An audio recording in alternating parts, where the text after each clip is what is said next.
जीवन ना कल में है ना आज में है, जीवन इस पल में है। इस पल का अनुभव ही जीवन है।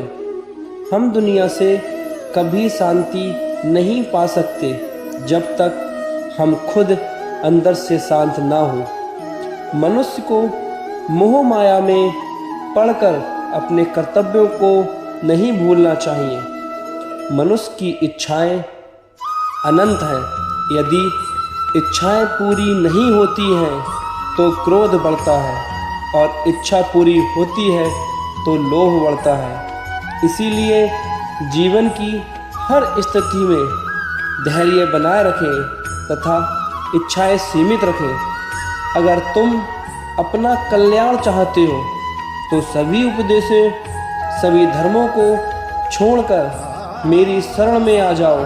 मैं तुम्हें मुक्ति प्रदान करूंगा।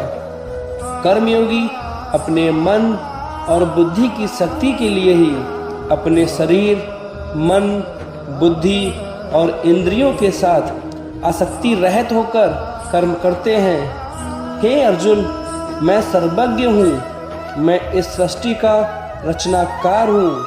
मैं भूत हूँ, वर्तमान हूँ और भविष्य के सभी प्राणियों को तथा उनके विचारों को जानता हूँ, किंतु वास्तविकता में कोई मुझे नहीं जानता, ना ही समझता है। लोग कहते हैं अपनों के आगे झुक जाना चाहिए, किंतु सच बात तो ये है जो अपने होते हैं वो कभी झुकने नहीं देते।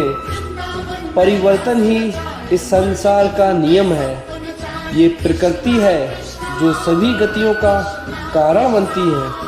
अहंकार से मोहित मूर्ख उस धारणा को धारण करता है जो कहती है मैंने किया है। गर्मी और ठंड, सुख और दुख की भावना इंद्रियों के अपने वस्तुओं के संपर्क के कारण होती है। वे आते हैं और चले जाते हैं।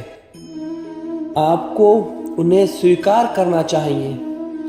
पूर्ण लगन के साथ अपना कार्य करो, लेकिन उसके फल की इच्छा मत करो, क्योंकि जब आप फल की इच्छा करते हैं तब कहीं ना कहीं आप अपने कार्य में पूर्ण रूप से समर्पित नहीं हो पाते।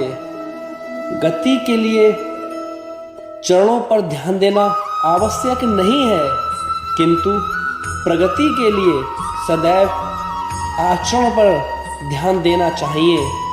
प्रकृति द्वारा निर्धारित कर्तव्य का पालन करते हुए व्यक्ति ने कोई पाप नहीं किया है। जिसका मन उसके बस में नहीं है, उसके लिए उसका मन शत्रु के समान होता है। वो मूर्ख हैं जो प्रेम को बकवास कहते हैं। प्रेम इस दुनिया की जड़ है जिससे दुनिया बनी है। अपनी इच्छा शक्ति से अपने आप को नया आकार दे। अपने आप को कभी भी स्वेच्छा से नीचा ना होने दे। बुद्धिमान अपनी चेतना और एकीकृत करते हैं और कर्म के फल के प्रति आसक्ति को त्याग देते हैं। मनुष्य अपने विश्वास से निर्मित होता है। जैसा वो विश्वास करता है वैसा वो बन जाता है। हमारा मन चंचल होता है।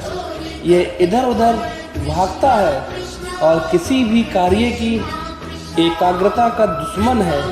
लेकिन यदि यह व्यक्ति के बस में हो जाए तो अच्छा कोई मित्र नहीं। मन को एकाग्र करना जरूरी है। बस थोड़े से प्रयास और अभ्यास की ज़रूरत है। मेरे लिए ना कोई घृणित है और ना ही कोई प्रिय, ना कोई निर्धन है और ना ही कोई धनी। बस जो भक्ति भाव के साथ मुझे याद करते हैं मैं उनका हूँ और वो मेरे हैं। श्री कृष्ण उन्हीं के हैं जो कृष्ण के हैं। भगवान तो बस में प्रेम भक्ति के भूखे होते हैं। जो भी व्यक्ति उनकी भक्ति में लीन होता है, जो भी उन्हें प्रेम से याद करता है, वो सदैव उनका कल्याण करते हैं। मैं हमेशा तुम्हारे साथ हूँ और तुम्हारे आसपास रहता हूँ, चाहे तुम कुछ भी कर रहे हो। जब भी आप कोई बुरा कार्य करते हो या अच्छा कार्य करते हो, आपको लगता है कि कोई नहीं देख रहा है आपको। यहाँ श्री कृष्ण कहते हैं कि तुम जो कुछ भी कर रहे हो, मेरी दृष्टि सदैव तुम पर है। इसलिए आप ये मत समझें कि आप अकेले हैं।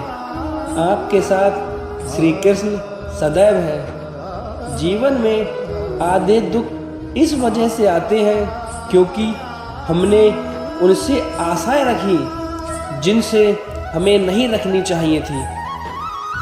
अर्थात हम सभी मनुष्य किसी न किसी अन्य मनुष्य से बंधे होते हैं, या कहो किसी दूसरे इंसान पर निर्भर रहते हैं, और इसी निर्भरता से हमारे मन में उम्मीद और आशाएं बनी रहती हैं कि हमारा कोई मदद दे देगा।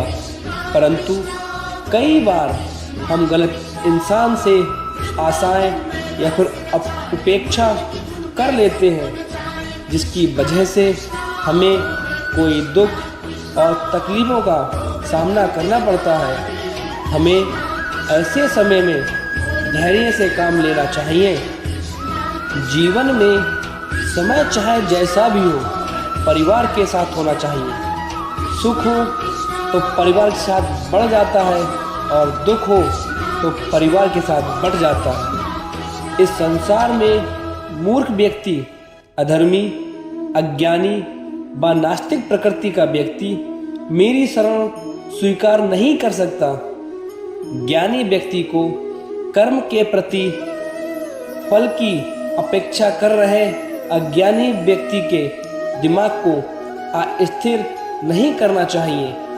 अपने जीवन में कभी ना कभी किसी को आनंद में वचन ना दे, ना क्रोध में उत्तर दे, और ना ही दुख में कभी निर्णय ले।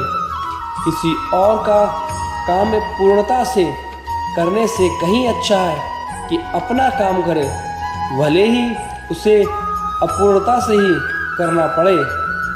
मैं ही इस सृष्टि की रचना करता हूँ, मैं ही इसका पालन पोषण करता हूँ, और मैं ही इस सृष्टि का विनाश करता हूँ। जो कुछ हुआ अच्छे के लिए हुआ, जो हो रहा है अच्छे के लिए हो रहा है, और जो होगा वह भी अच्छे के लिए होगा। तो सकारात्मक रहो और अपना कर्म करते रहना चाहिए।